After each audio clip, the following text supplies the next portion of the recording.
अस्सलाम वालेकुम students, welcome to my YouTube channel LWR। Students, आज के इस वीडियो लेक्चर में हम पार्ट 1 फिज़िक्स का लेक्चर नंबर 4 को आज स्टार्ट करेंगे। इससे प्रीवियस लेक्चर नंबर 3 तक हमने बेस क्वांटिटीज़ के बारे में पढ़ा था। आज के इस वीडियो लेक्चर में हम उसकी सेकंड टाइप जो थी फिज़िकल क्वांटिटी की, जिसे हम ड्राइव्ड क्वांटिटी का नाम देंगे, उसके बारे में डिस्कस करेंगे। और इसकी स्टेटमेंट जो है, डेफिनेशन वगैरह आप लोगों ने 9th क्लास में भी डिस्कस की होगी फिज़िक्स में। यहाँ पर क्या हमें बताया गया है, the quantity which are derived from base quantity, या आप ऐसे भी लिख सकते हैं the quantity which are derived from other physical quantities called derived quantities. जैसे स्टूडेंट्स आप लोगों ने देखा था, बेस क्वांटिटीज़ की लिमिट थी। बेस क्वांटिटीज़ की जो स्ट्रेंथ थी, जो तादाद थी, वो 7 थी। लेकिन यहाँ पर there is no limit on the numbers of derived quantity, यानी ड्राइव्ड क्वांटिटीज़ की कोई लिमिट नहीं है, ये बेशुमार हो सकती हैं। तो इसकी एग्जांपल स्टूडेंट्स 2-3 मैंने यहाँ पर दिए हैं, बहुत सी। वेलोसिटी है, एक्सेलरेशन है, और फोर्स इसकी क्या होंगी, ये हमारे पास एग्जांपल्स हैं। नेक्स्ट, इसी टॉपिक के अंदर से शॉर्ट क्वेश्चन हमें पूछा जा सकता है कुछ इस टाइप में कि how can we measure the base quantities, हम बेस क्वांटिटी को कैसे मैयर कर सकते हैं।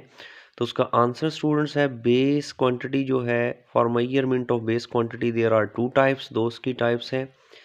क्या है हमारे पास, पहले तो है चॉइस ऑफ स्टैंडर्ड, कि हमने स्टैंडर्ड को चुनना है कि बेस क्वांटिटी को जो हम मैयर करने जा रहे हैं, किस स्टैंडर्ड में मैयर करने जा रहे हैं, सेंटीमीटर में, मीटर में, किलोमीटर में, इस तरह लेंथ की बात अगर हम करें। दूसरा हमारे पास होगा to set up a procedure for comparing the quantity to be measured with the standard. फिर हमने एक प्रोसीजर्स लेना है जिसके मुताबिक हमने स्टैंडर्ड जो अपना चुना था उसके अकॉर्डिंग। अब स्टूडेंट्स, यहाँ पर जो हम स्टैंडर्ड की बात कर रहे हैं, तो स्टैंडर्ड जो है वो कैसा होना चाहिए, हमने कोशिश करनी आइडियल स्टैंडर्ड की तरफ जाए। आइडियल स्टैंडर्ड के लिए कुछ करेक्टरिस्टिक्स हैं उसकी, दो, जिसमें एक तो उन्होंने हमें यहाँ पर डिस्कस किया है, इट शुड बी एक्सेसिबल। एक तो आइडियल स्टैंडर्ड जो है वो एक्सेसिबल होना चाहिए, मतलब वहाँ तक हमारी रसाई भी होनी चाहिए। अगर हम कोई मीटर वगैरह में या फुट वगैरह में लेंथ को मैयर कर रहे हैं, तो हमें उसके बारे में पता भी होना चाहिए, हमारे पास वो होना भी चाहिए, हमें उससे मैयर करना भी आना चाहिए कि मीटर क्या है, फुट क्या है, इस तरह।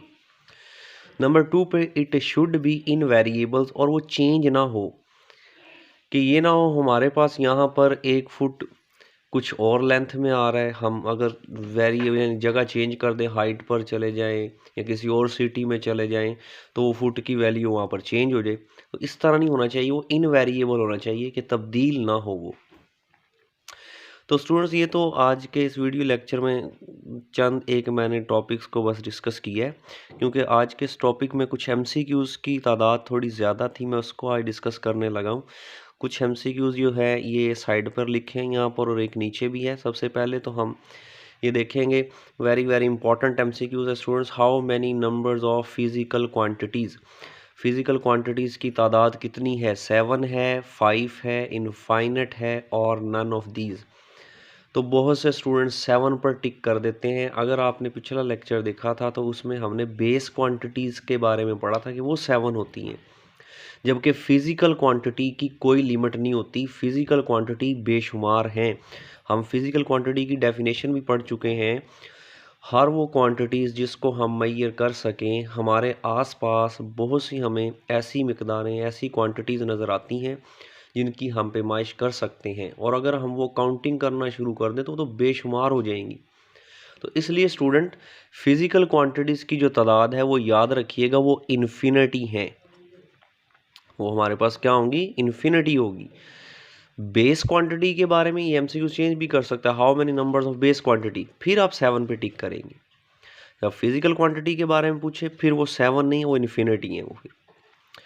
इसी तरह स्टूडेंट्स, दूसरा MCQs है, a physical quantity required. Physical quantity को डिस्क्राइब करने के लिए हमें किस किस की चीज़ की ज़रूरत पड़ेगी, magnitudes and unit, A option है। बी ऑप्शन होगा मैग्नीट्यूड की ज़रूरत पड़ेगी, और सी ऑप्शन होगा यूनिट, और डी ऑप्शन है नन ऑफ दीज।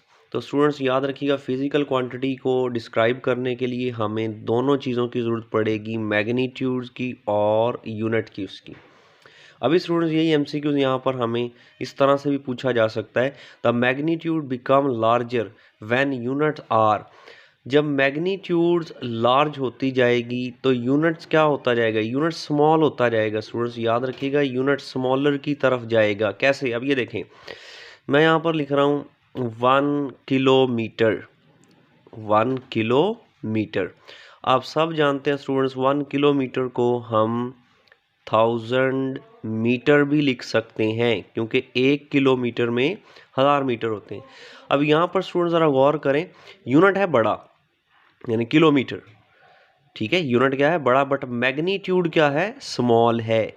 उसने कहा मैग्नीट्यूड बिकम लार्जर, मैग्नीट्यूड बढ़ गई है। देखें 1 की जगह पे अब 1000 आ गया, ज़्यादा नहीं होगी मैग्नीट्यूड, जबकि यूनिट कहता है क्या हो गया, यूनिट स्मॉलर हो गया, यूनिट मीटर में चला गया है।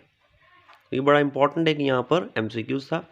और एक स्टूडेंट एमसीक्यूज हमें यहाँ पर लास्ट पर इंपॉर्टेंट एमसीक्यूज गिवन है। ये क्या कहता है, Einstein, according to Einstein equation is equal to mc square 1 kg mass is actually energy. जो 1 kg मैस है वो असल में एनर्जी है। कितनी एनर्जी है, तो स्टूडेंट्स याद रखिएगा वो 9 क्रॉस 10 की पावर 16 जॉल एनर्जी है। कैसे, अब ये देखें, आप लोग सब जानते हैं इज इक्वल टू क्या है फार्मूला, mc स्क्वायर, ये फार्मूला है। तो ई तो स्टूडेंट्स वैसे हम लिख देंगे यहाँ पर, और एनर्जी मैस की जगह उसने हमें दे दिया यहाँ पर 1 kg, ये मैस उसने खुद हमें अभी दी है, multiply by C speed of light है जिसकी वैल्यू आप लोग जानते हैं 3 क्रॉस 10 की पावर 8, और ऊपर उसका क्या आ जाएगा, स्क्वायर। और यूनिट याद रखिएगा स्टूडेंट्स, स्पीड ऑफ लाइट यानी स्पीड का यूनिट होता है मीटर पर सेकंड। जब आप इसका ऊपर स्क्वायर लेंगे तो वो बन जाएगा मीटर स्क्वायर पर सेकंड स्क्वायर बन जाएगा। अब स्टूडेंट्स जब इसका स्क्वायर लेंगे 9 और इसका स्क्वायर लेंगे 10 की पावर 8 को 2 से मल्टीप्लाई करेंगे तो 16 हो जाएगा, मीन, और 1 से मल्टीप्लाई होगा 9 तो वैसे ही आ जाएगा, यानी कि ये बन जाएगा 9 क्रॉस 10 की पावर 16, और साथ यूनिट आ जाएगा kg मीटर स्क्वायर पर second square which is equal to joule. तो ये जो यूनिट है हमारे पास किलोग्राम मीटर स्क्वायर पर सेकंड स्क्वायर, ये जॉल के इक्वल होता है। ये किसके इक्वल होगा, जॉल के। तो राइट ऑप्शन हमारा बी इसका फिर राइट ऑप्शन होगा यहाँ पर। तो यहाँ तक स्टूडेंट्स ये आप लोगों ने लेक्चर नंबर 4 इसका आज तैयार करना है। आप यहाँ पर वीडियो को रोक के एक बार इसका स्क्रीनशॉट भी ले सकते हैं, बाकी इसको तैयार करें अच्छी तरह से और इनको एक बार लिख के देखें। नेक्स्ट वीडियो में हम लेक्चर नंबर 5 को डिस्कस करेंगे, इससे आगे नेक्स्ट टॉपिक। तब तक के लिए अल्लाह हाफिज़, थैंक यू।